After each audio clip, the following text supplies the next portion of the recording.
My name is Lay Traves L. Pulido.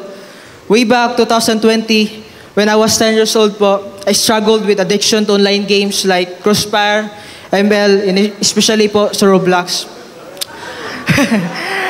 Until po, in-invite po ako ng aking kuya, si Kuya Marchon po, and he is my network leader. And I encountered God in 2022. I was 12 years old at that time. From being addicted to computer games, the Lord transformed me and set me free. I started learning a skills which is graphic design by the influence of my kuyas, Kuya Marchons and Kuya Brian, because they are graphic designers. I am designing book covers and sumasali po ako ng contest through an online international platform. I am also engaged in the ministry, winning souls and making disciples. As I grew up in the church, our pastors taught us about becoming a covenant person, bringing our tithes and honoring God through our first fruits. I responded and I started applying the principles of God consistently. Fast forward po, gabi po ang ginawa ng Lord. Right now, I am 15 years old po. Before po, nag-desire lang po ako ng mahit ko ang 6 digits first fruit po.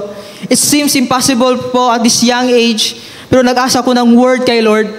I received this word from the Lord, Proverbs 3, chapter 3, verse 9 to 10. Honor the Lord with your wealth, with the first fruits of all your crops. Then your barns will be filled to overflowing, and your vats will bring over with new wine. 2 Corinthians chapter 9, verse 10. Now he who supplies seed to the sower and bread for food will also supply and increase your store of seed. It will enlarge the harvest of your righteousness. Philippians 4:13. I can do all things through Christ who gives me strength. And lastly, Job chapter 8, verse 7. And though you started with little, you will end with much. Grabe yung revelation na binigay ng Lord sa akin. I always declaring by faith that God will provide the seed.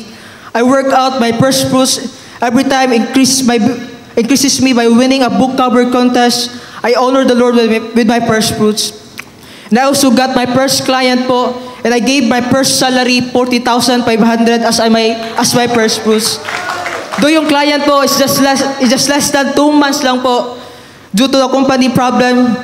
Sabi ko that time kang Lord, 6 digits ang desire ko, Lord, na mabigay na first fruits. Yun, balik ako sa pag-focus sa design and joining book cover contest. Glory to God po, after 2 weeks, ibinalik ng Lord, I won multiple contests worth of 100,000 plus. By faith po, I honor God again with my first fruits to complete my 6-digit first fruits unto the Lord. Glory to God po, ito po lahat na panalo ko sa book cover contest. And I believe po, na-start pa lang si Lord sa aking life. 1 Timothy chapter 4, verse 12. Don't let anyone look down on you because you are young, but set an example for the believers in speech, conduct, in love, in faith, and purity. To God be all the glory and praises. Thank you po.